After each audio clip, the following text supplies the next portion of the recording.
Hey guys, so today you are going to be working on writing a narrative poem. So hopefully you've already completed analyzing a poem, but if not, I'm going to give you a quick refresher.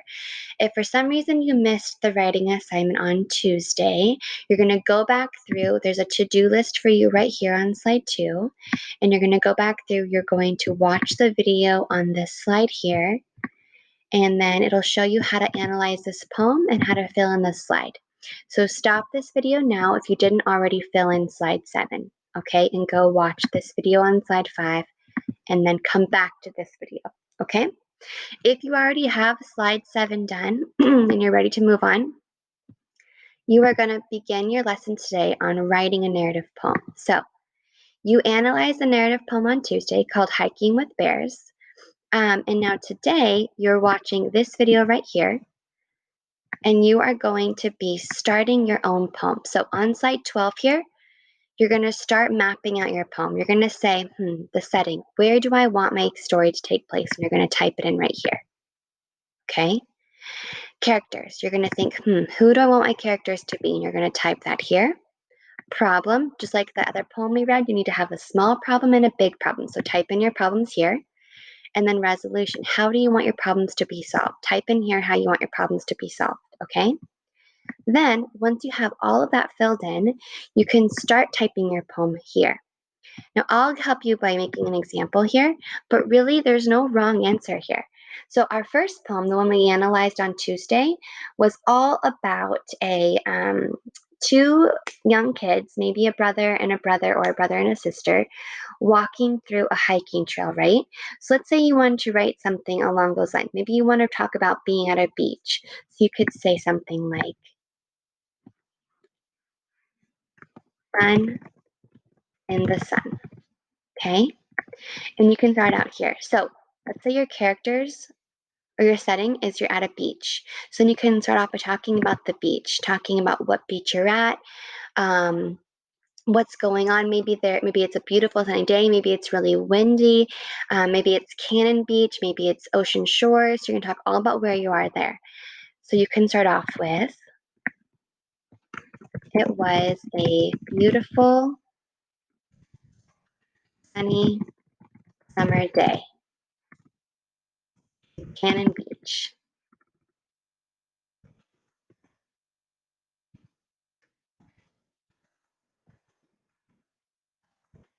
I could smell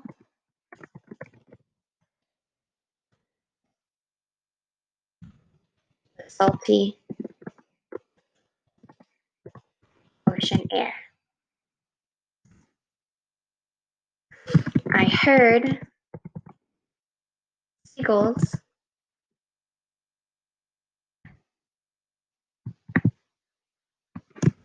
in the distance.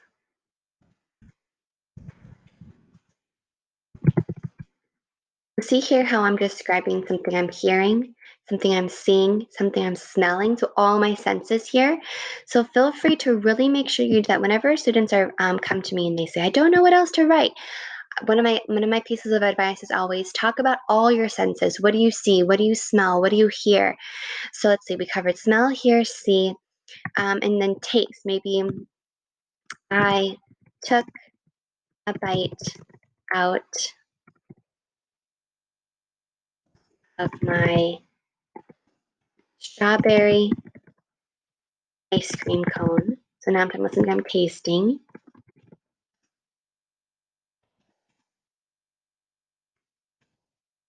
And was so excited to start my beach day. Now, I've kind of already told you who the character is going to be here, right? Because I keep saying I. So I'm making this poem from my point of view. I'm pretending like I'm at the beach and I'm writing from my point of view.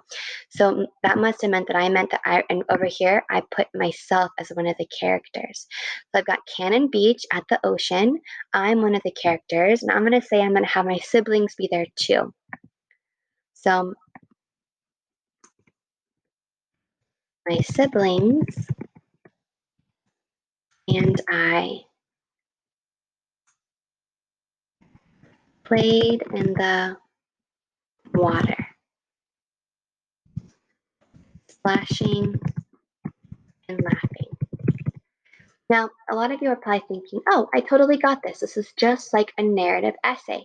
Now, the only way that it's a little bit different from a narrative essay and making it a narrative poem is I'll show you. We'll go back to our poem we analyzed before. Do you see how I have them broken up into stanzas? So this first chunk here is one stanza, kind of like one paragraph. We have 1, 2, 3, 4, 5, 6 stanzas. Okay, I'm going to zoom in a little bit for you so we can unpack a little bit of how you can take your narrative story to a narrative poem. So I'm just kind of stopping it every so often. So see, it was a warm and rainy, a late summer afternoon in the Rainier Mountains. The smell of fresh pine hung in the mist as I set off on the narrow trail on my first backpacking trip. So I don't have my story written out in the poem fashion. It's more of a narrative. So here, it was beautiful and sunny summer day. And I'm going to space down. In Cannon Beach. I could smell the salty ocean air. I heard seagulls in the distance. I took a bite of my strawberry ice cream cone and was so excited to start my beach day. So do you see how I have it broken up a little bit more into these like phrases? And then now that's my first stanza right here. So I'm going to space down for my second stanza, my second idea. And you can even think about breaking them up into stanzas based on these things. So my first stanza is all about my setting, right? And now my second stanza is going to be all about my characters. See, my siblings and I played in the water, splashing and laughing. This one's all going to be about the characters. My sister was teasing my brother and chasing him around with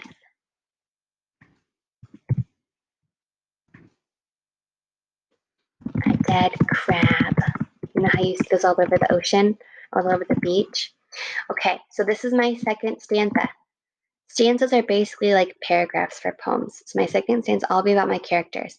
Then I'll have two more stanzas, one about a problem that we face and one about a resolution. Now a problem could be maybe we build a sandcastle and then the ocean comes, a wave comes and knocks it all down. And then all of our sandcastle supplies fall into the ocean and we have to go collect them all, and maybe we see a shark, okay? And then the resolution might be that a whale protects us and our parents help us get all our sandcastle supplies back. So there's really no wrong answer here, guys. Just make sure that you talk about your characters, your setting, your problems, and your resolutions. And you're going to record all your answers here on slide 14, okay? So now you have an example. I've walked you through everything you need to know. So once you finish slide 12 and slide 14, you are done for the day. If you have any questions, feel free to reach out to us, teachers. We are here to help you guys.